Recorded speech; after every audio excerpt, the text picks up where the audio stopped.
Amém, boa noite, graça e paz. As crianças podem descer na salinha. Amém.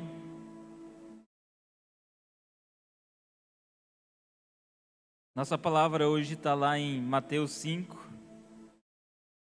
Vamos tratar hoje das bem-aventuranças, uma palavra que é bastante pregada por aí, né?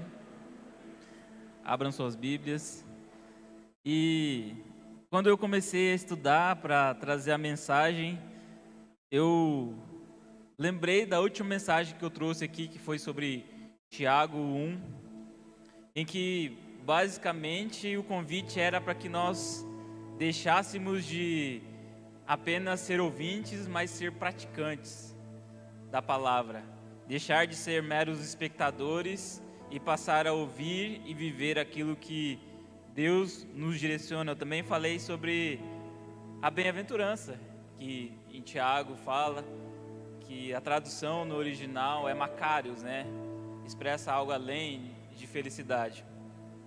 Então, a mensagem de hoje meio que complementa aquela anterior. Se você quiser assistir, está no YouTube, está lá na página da igreja.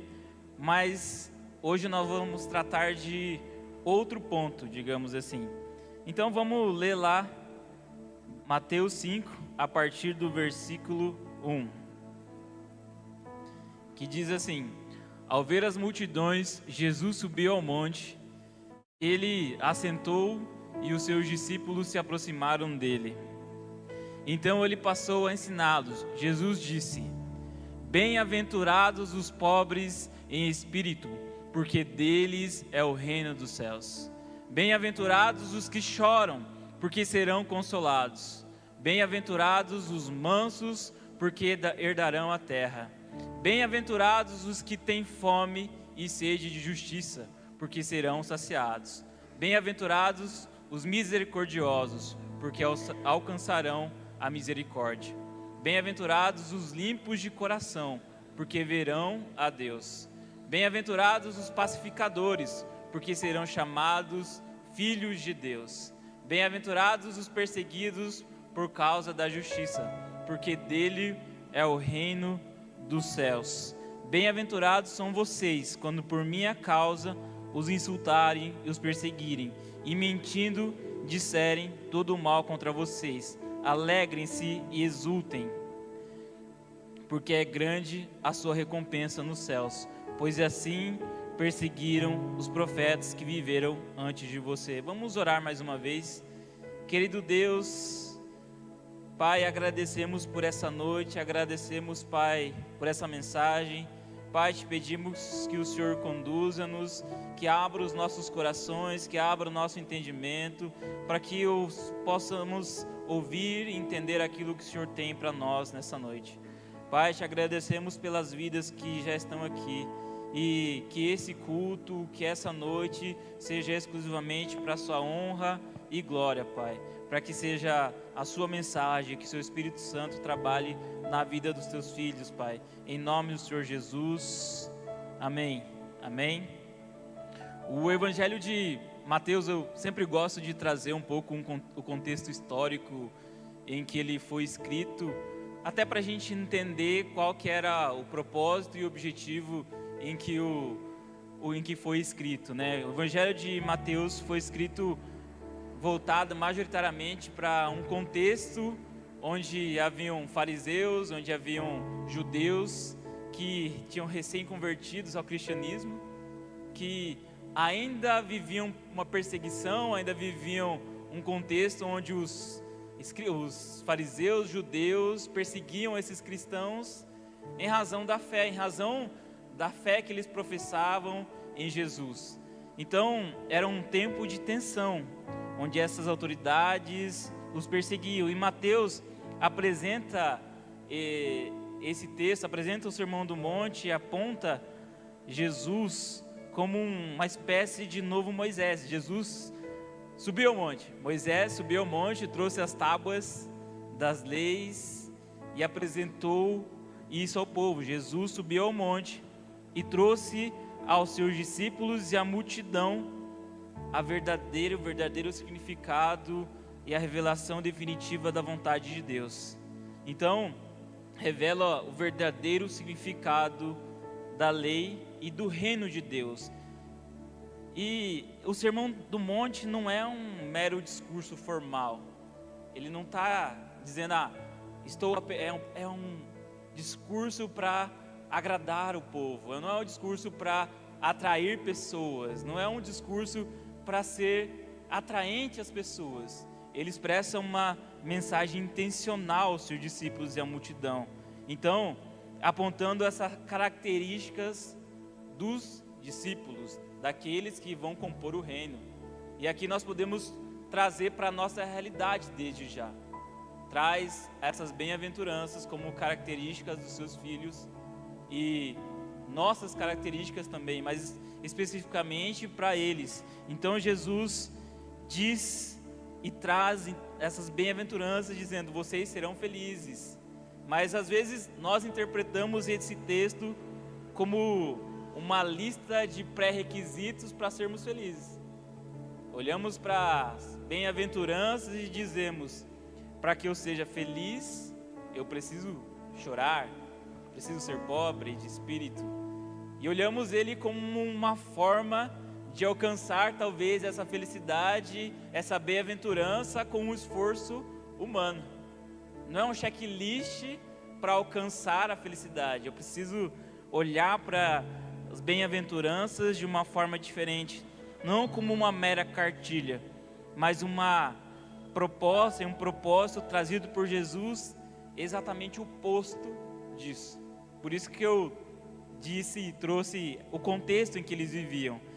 Era contra os judeus, perseguições. Na época, os judeus queriam impor as leis, queriam que eles cumprissem, e por estar descumprindo as leis, os perseguiam. Perseguiam e matavam, apedrejavam, e era dessa forma que os cristãos viviam nessa época. Então Jesus revela o verdadeiro modo de vida dos redimidos, que nasce da graça, da transformação de dentro para fora, e não de tentativas de se adequar aos padrões humanos. Como eu já disse, não são requisitos. Jesus não está dizendo que devemos buscar o sofrimento e forçar a humildade para sermos felizes. Ele está simplesmente afirmando que mesmo nessas condições de vida, de luto, de perseguição, de pobreza, ainda assim a felicidade, como ele expressa, é uma realidade para aqueles que estão vivendo no reino de Deus. Então, vamos caminhar e talvez entender um pouco mais do que Jesus quer falar para nossas vidas. Não é uma escada. Eu vou bater muito nessa tecla. Não é um checklist, não é uma escada, não é uma forma de olhar para as bem-aventuranças e dizer: eu preciso cumprir isso aqui fielmente para alcançar essa bem-aventurança, para alcançar essa felicidade que Jesus nos traz. Então, vamos falar um pouco de cada um deles. Vamos lá no versículo 3, que diz assim: bem-aventurados os pobres em espírito, porque deles é o reino dos céus. Aqui, olhando na tradução original, pobre de espírito é uma espécie de expressar como mendigos. Então, extremamente pobres, não é só pobre, mas como mendigos, como pessoas abandonadas que precisam da ajuda de outras pessoas. E eu gostaria que você olhasse e ouvisse essa mensagem hoje, não focando na bem-aventurança, mas naquela característica que Jesus coloca dos seus discípulos. A característica: ser pobre de espírito. Desses é o reino dos céus. Então são de pessoas que reconhecem o seu estado de pobreza, um estado de mendigo espiritual, de total dependência de Deus, uma total dependência de fora, do externo. Se nós olharmos para os mendigos, para as pessoas que estão na rua, eles padecem e precisam da ajuda de fora.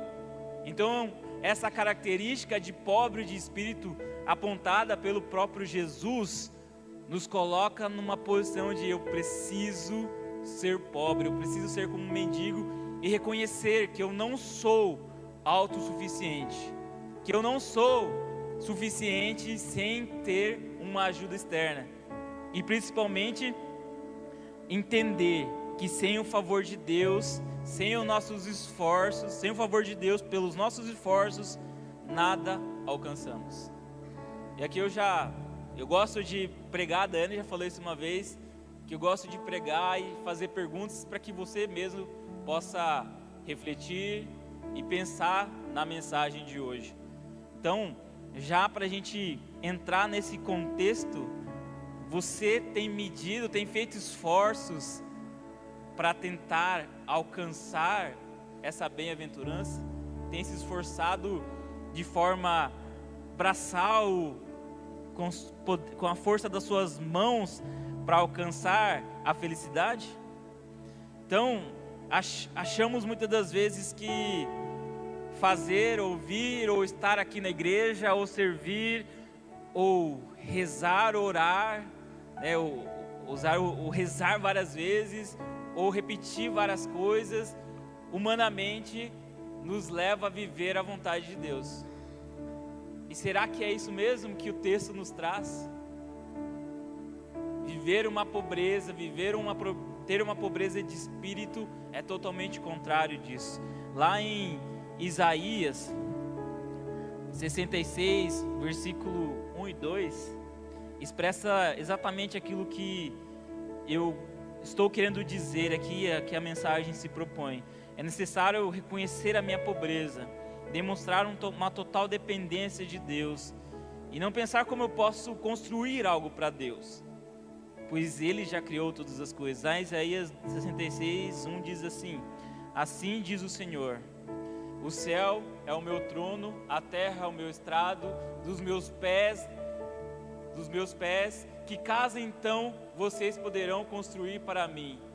Ou que lugar para o meu repouso? Porque a minha mão fez todas essas coisas, e todas vieram a existir, diz o Senhor. Mas eis para quem olharei: para o aflito, abatido de espírito, e o que treme diante da minha presença.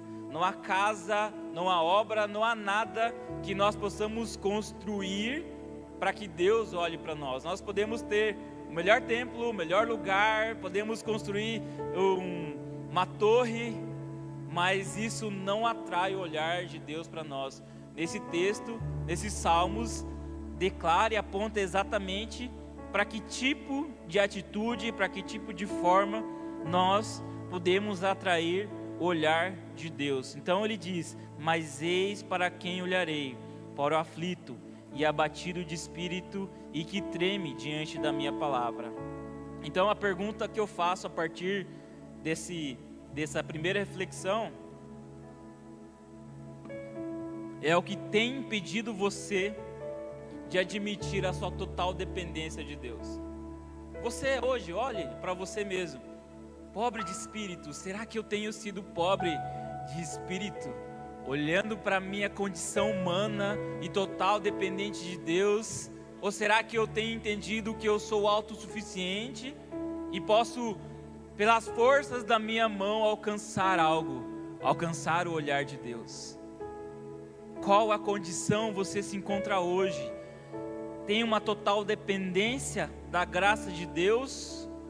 O orgulho e essa autossuficiência tem te guiado, tem tomado conta dos seus pensamentos? Então esse é o primeiro ponto.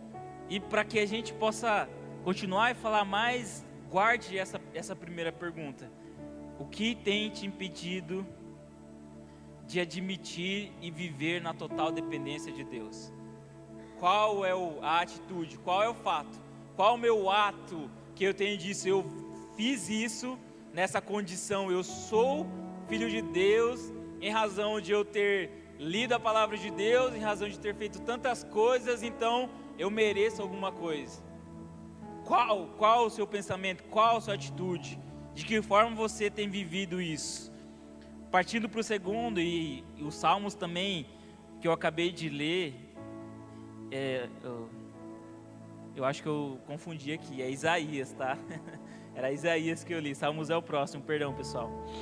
Então o segundo ponto diz assim: bem-aventurados os que choram, porque serão consolados. Bem-aventurados são esses que se quebrantam diante de Deus, que quebrantam o seu coração diante das mazelas do mundo e daquilo que o cerca, mas busca consolo no Deus, busca consolo em Deus, busca consolo em Jesus, busca consolo e respaldo no Pai, no Criador de todas as coisas. Lá em Salmos 126, eu não vou ler, mas diz assim: aqueles que com lágrimas semeiam, com júbilo ceifarão, com júbilo, com alegria colherão. Então minha segunda pergunta para esse texto: por que você não tem chorado mais diante de Deus? Por que você não tem confessado os seus pecados ou chorado pelas injustiças que a vida e o nosso contexto traz? Uma notícia e um fato bem atual é que Irã e Israel estão em guerra. E a questão que eu vejo em alguns comentários, em vídeos, é de que forma isso afeta as nossas vidas, né? Geralmente é essa a expressão. O que eu tenho a ver com isso? O que isso vai impactar na nossa vida? O que isso vai... De que forma isso é relevante para mim hoje, aqui no Brasil? Eu até li um comentário que dizia assim: quantos quilômetros fica Israel de onde você mora? Então, na expressão de dizer que aquilo não nos afeta, mas expressa talvez algo que nós não tenhamos feito, não estamos fazendo. Nós, naquela situação, naquilo que nós estamos vendo, nossa situação real, nós não temos quebrantado nossos corações. Eu estou dizendo de um fato gritante, algo que a gente vê, mas você tem quebrantado o seu coração pelos fatos e aquilo que tem acontecido à sua volta? Nós temos o grupo de oração. Semanalmente tem pessoas que pedem oração por problemas que às vezes são difíceis, que são insuportáveis em alguns casos.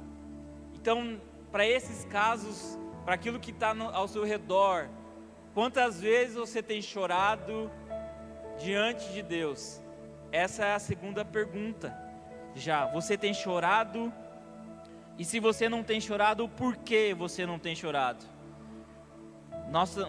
No terceiro ponto: bem-aventurados os mansos, porque herdarão a terra. Ele está falando de mesmo eu podendo ser reativo. Ele está falando de uma humildade, de uma mansidão, de não querer a justiça com suas próprias mãos. Quantas vezes nós olhamos para uma situação e dizemos: eu preciso resolver isso, eu preciso tomar isso como algo que eu preciso solucionar. Tem pessoas que são o solucionador de todas as coisas, tem pessoas que têm resposta para tudo. Tem pessoas que, quando eu falo uma situação, dizem assim: mas é assim que você tem que fazer. Mas hoje eu preciso disso. Mas é assim que você tem que fazer. Não, você está fazendo da forma errada. Solucionadores, pessoas que nessa mesma característica buscam resolver tudo a todo custo. Então, você me atacou, você me disse tal coisa, eu ouvi você falar isso, então eu vou fazer de tudo para justificar, para tudo para poder resolver e você me pagar por isso. Não é sobre isso. É sobre ter a humildade, uma submissão, um domínio próprio e expressão da sua confiança em Deus, que fará justiça no tempo certo. Não é fraqueza. Não é fraqueza no meu corpo, não é uma fraqueza. Ser uma pessoa mansa não expressa fraqueza. Ser uma pessoa que ouve, é caluniado, é perseguido e ainda assim não é reativo, não é ser fraco. mas expressa uma mansidão, essa característica que só Cristo pode gerar em nós. Então, aqui, o que falta para você abrir mão da necessidade de ter razão o tempo todo e confiar que Deus é o justo juiz para resolver os problemas? O que falta para você para isso? O que te falta, o que você precisa abrir mão para deixar de querer ter razão o tempo todo? Tem pessoas que são assim, né? Eu quero ter razão o tempo todo. O que eu digo está certo. O que eu penso que tem que ser para a igreja é o que está certo. O que eu orei, o que eu falei, o que eu li é o que está certo.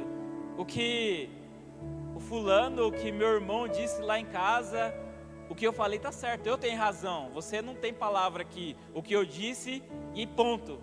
Geralmente tem pessoas assim, mas não é essa característica que Jesus nos traz. Ele nos traz aqui um caminho diferente disso. Nós precisamos reconhecer, ser submissos e mansos. Estou sendo caluniado, estou sendo massacrado, mas não, que Ele nos traz. Acalme-se. Acalme-se e não seja o dono da razão. Próximo versículo.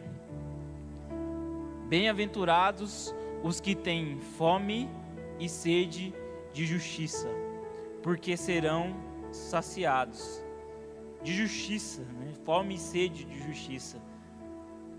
São felizes aqueles que têm um apetite insaciável pela justiça de Deus. Não é uma justiça pelas próprias mãos, tá? Não é uma justiça que eu vou atrás para fazer. Não é uma justiça em que eu vou processar todo mundo. Eu falo isso conhecendo. Meu trabalho é esse. Eu processo as pessoas, processo as empresas. Não é esse tipo de justiça. É uma justiça em que há uma dependência em que Deus fará. A justiça é dele, não é minha, não é do Arnaldo, não é da Márcia, não é do Leonardo. A justiça é de Deus. Não sou eu quem fará, não sou eu quem tomará as medidas, não sou eu que vou prender a outra pessoa. Não, essa justiça é de Deus. Não tem nada que eu possa fazer. Eu posso até fazer. Eu posso recorrer à justiça humana, eu posso recorrer a ter atos para tentar a todo custo que aquela pessoa pague pelo que ele fez, mas não é esse tipo de justiça, não é essa sede, não é dessa forma, não é dessa justiça que Jesus fala. Então, eu já faço a pergunta: o que tem matado a sua fome espiritual? É o conforto? É a indiferença? É a falta de compromisso com a palavra de Deus e com a vontade dele? O que tem te matado essa sua fome? E aqui fome também eu gostaria de trazer nessa perspectiva. Todo dia nós temos fome, todo dia nós temos sede. E quando ele fala dessa justiça, ele nos coloca como uma necessidade diária, algo necessário para nós, algo que nós precisamos todos os dias. Então nós precisamos de fato clamar ao Senhor pela sua justiça, clamar pelo Senhor, pelo seu reino que se estabeleça em nosso meio, em nossa cidade, em nossa igreja, em nossa família, e que Ele faça aquilo que Ele entender ser melhor. Próximo passo: bem-aventurados os misericordiosos, porque alcançarão misericórdia. Aqui eu já faço uma menção rápida. Você tem sido misericordioso com o seu próximo? Tem exercido essa misericórdia com as pessoas que estão à sua volta? E qual tipo de misericórdia você tem vivido? A lógica do reino é que quem experimenta uma misericórdia que vem de Jesus tende a levar a mesma para outras pessoas. Eu não faço isso para me enaltecer, eu não faço isso para aparecer, eu não faço isso para que grave no Instagram e eu viralize. Tem muito isso, né? Um vídeo, às vezes até forjado, digamos assim, para aparecer uma misericórdia e ganhar palmas. Não é sobre isso.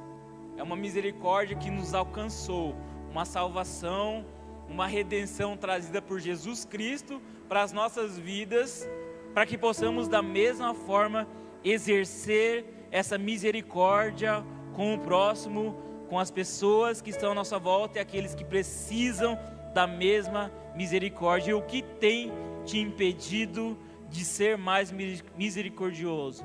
É o orgulho ferido, o desejo de vingança, a dureza no coração? O que tem te impedido de exercer a misericórdia com aquele que precisa às vezes ser perdoado, ser cuidado, ser tratado, ser trazido para perto como um irmão de fato? O que tem impedido?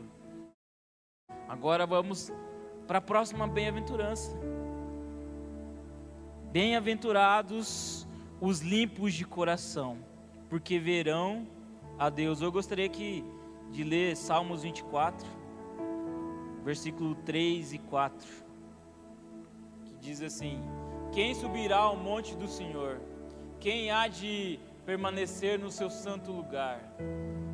O que é limpo de mãos e puro de coração, que não entrega a sua alma à falsidade e nem faz juramentos com a intenção de enganar. Quem é esse bem-aventurado? Quem é este com limpos de coração? São aqueles que têm o coração diante de Deus, aquele que não vive de aparências, que não está jogando um jogo, mas que tem sinceridade e verdade na pureza e intenção. E só esses, da forma que Salmos trouxe, é para esses subirão ao monte, é para esses que Deus olhará. E aqui expressa talvez aquilo que a gente precisa exercer: pureza no coração. Óbvio que a nossa condição de homem caído, de pessoas que são ainda presas nesse corpo pecaminoso, tem dificuldade, mas ter um coração aberto para que Deus enxergue quem nós somos. Ser sinceros, Deus nos conhece, mas precisamos exercer isso como um ato intencional.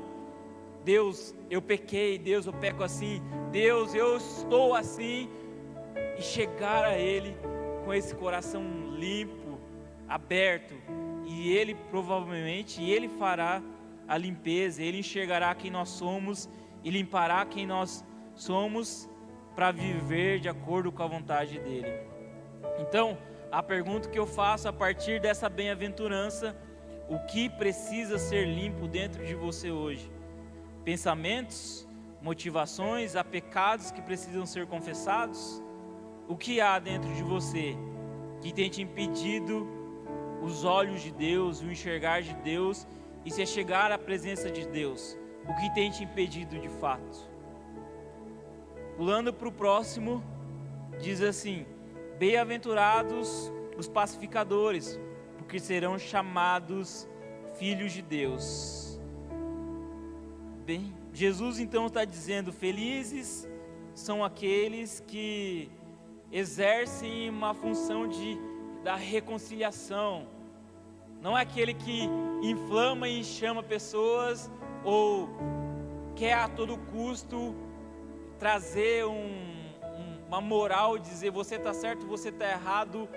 Não, trazendo paz, trazendo reconciliação, unindo as pessoas, trazendo as pessoas a uma comunhão. Ontem nós tivemos um evento aqui na igreja, onde tivemos várias pessoas. O convite era aberto para todos aqueles que queriam vir. O que nós enxergamos e aquilo que nós percebemos, que existe uma necessidade de nós caminharmos juntos, uma necessidade de que cada um de nós exerça esse dom, essa bem-aventurança de ser pacifista.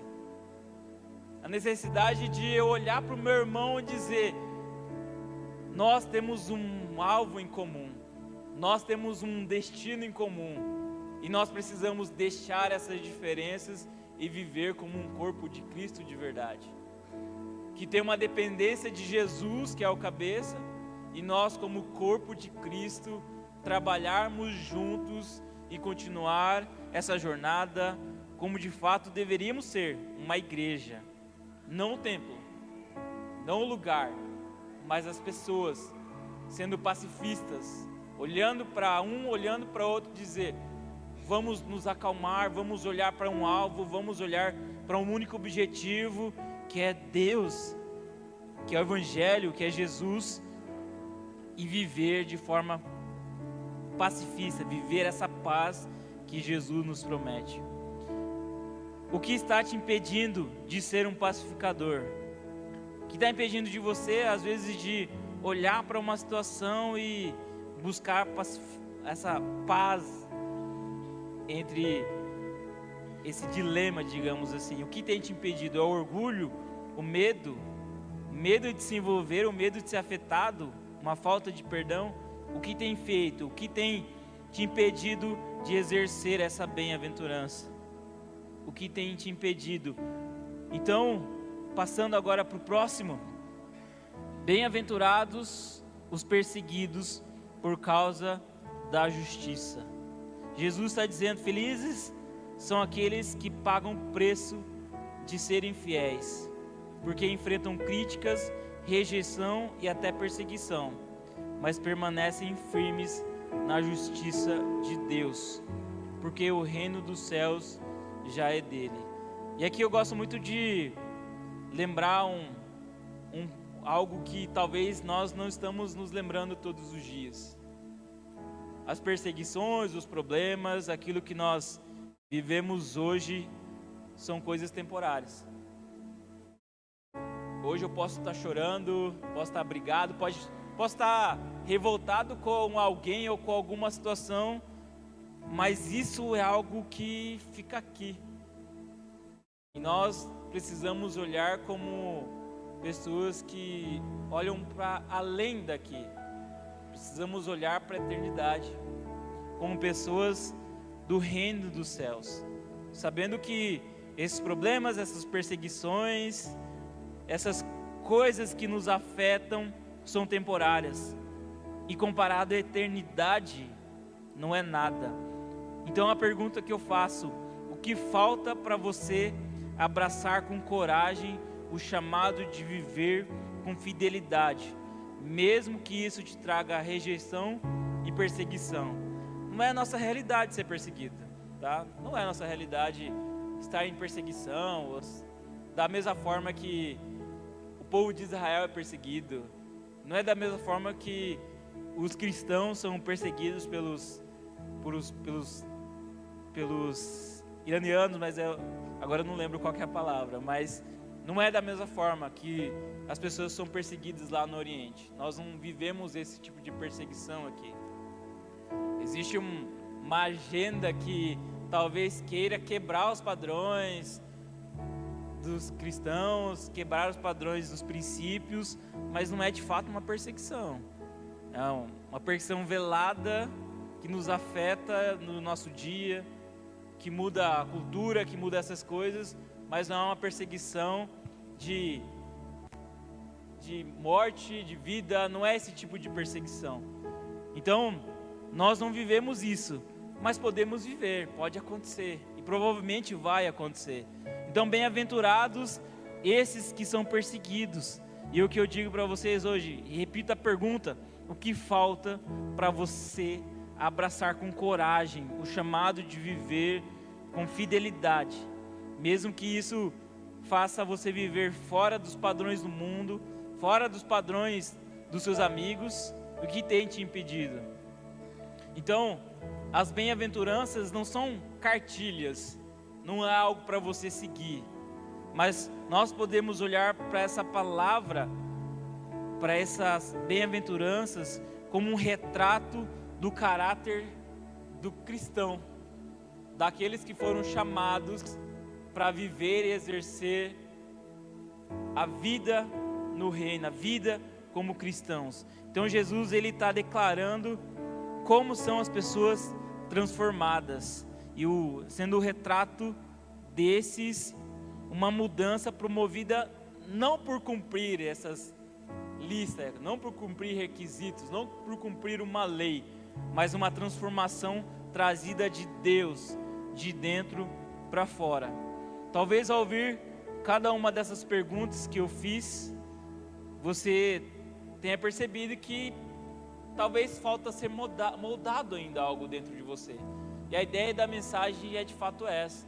Talvez você ainda precise moldar alguma característica, ou precisa ser moldado ainda para viver de acordo com o padrão, digamos assim, que Jesus colocou. Então, talvez onde há orgulho, deveria haver humildade. Onde há indiferença, deveria haver quebrantamento. Onde há ira, deveria haver mansidão. Onde há comodismo, deveria haver fome por justiça. Frieza, onde deveria haver misericórdia. Duplicidade, onde deveria haver pureza. Conflitos, onde deveria haver paz. Então, e medo, de onde deveria haver coragem para suportar a oposição. Então, o que está faltando para você viver essas bem-aventuranças? E esse é um chamado para você refletir essa semana desse convite simples, direto de Jesus. Venha como está, mas olhe para ti e olhe para aquilo que precisa ser transformado. E se ainda não foi transformado, o convite é que você se renda a Jesus e deixe Ele trabalhar na sua vida, e peça para que Ele transforme isso dentro de você, de dentro para fora, como um verdadeiro cidadão do reino. Então, daí você precisa entender que há um porquê, há um motivo, há uma mudança que precisa ser feita, e um passo talvez prático. E aí a gente pode olhar para algo prático, a gente pode trazer algo prático. Então, precisamos orar com sinceridade, confessar a nossa necessidade, nomear diante de Deus a área e que precisa ser trabalhado e a área que precisa ser moldado hoje. Então peça essa transformação real, não só na emoção do momento, mas uma mudança total na sua vida. Eu falo isso por mim, por muitas das vezes eu não tenho sido sincero e preciso voltar à essência, voltar à simplicidade, como o Lucas pregou da outra vez aqui, orar a Deus e entender a minha pequenez diante dEle e reconhecer que Ele é Deus, que Ele é soberano e que só Ele pode me moldar.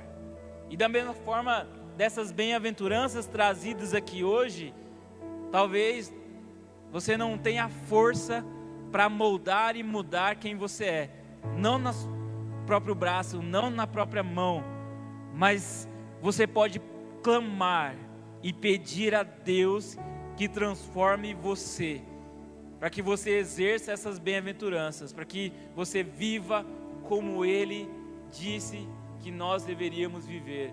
Coloque-se de pé, você que pode.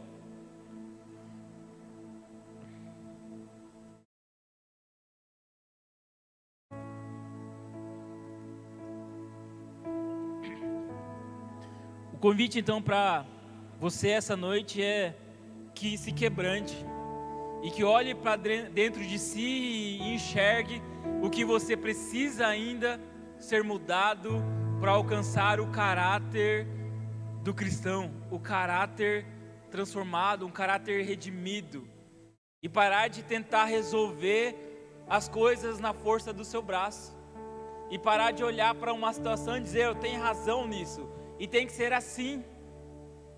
Mas olhar para si e dizer: eu sou um mendigo diante de Deus, eu sou pobre e preciso que Deus faça, eu preciso que Ele me transforme, eu preciso que Ele molde o meu caráter, eu preciso dEle, eu preciso de ajuda, eu preciso algo além das minhas forças. Talvez o problema que você tem e aquilo que você está vivendo só precise disso. preciso que você se renda e diga: eu preciso disso, eu preciso mudar isso, eu preciso transformar isso, eu preciso que isso seja transformado dentro de mim, de dentro para fora. Então, oremos. Querido Deus, Pai, te pedimos, Pai, nessa noite, que o Senhor olhe para nós e que o Senhor transforme os nossos corações, que o Senhor transforme o nosso caráter para viver de acordo e na forma que o Senhor estabeleceu, Pai. Pai, que essas bem-aventuranças, que essas felicidades, a forma feliz que o Senhor expressa, seja uma realidade em nossas vidas, que independente dessas situações, desses problemas, dessas coisas que nos cercam, que o Senhor venha e transforme-nos, Pai. Pai, te pedimos que o Senhor faça isso na vida dos teus filhos, que faça isso na minha vida, na vida daqueles que estão aqui. Pai, para aqueles que precisam de mansidão, que o Senhor traga a eles mansidão. Pai, para aqueles que precisam chorar e voltar à essência e chorar de fato, que o Senhor traga a eles, Senhor. Faça-o chorar, faça-o se quebrantar, Pai. Mas, acima de tudo, Pai, nos quebrante e nos faça reconhecer que nós somos limitados e que não há nada que nós possamos fazer para alcançar a sua vontade. Mas, diante disso, Pai, que o Senhor venha e promova e nos molde para viver, Pai, de acordo com a sua vontade, viver de acordo com o seu querer, Pai.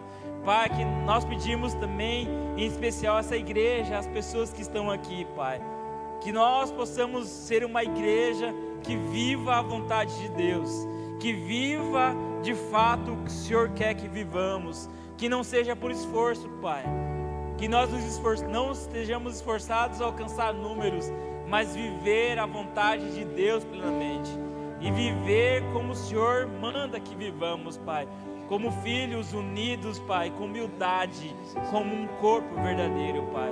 Pai, transforma-nos e molde os nossos corações, molde o nosso caráter, para que sejamos esses filhos, cidadãos do reino, assim como o Senhor ordenou que fôssemos, em nome do Senhor Jesus, amém.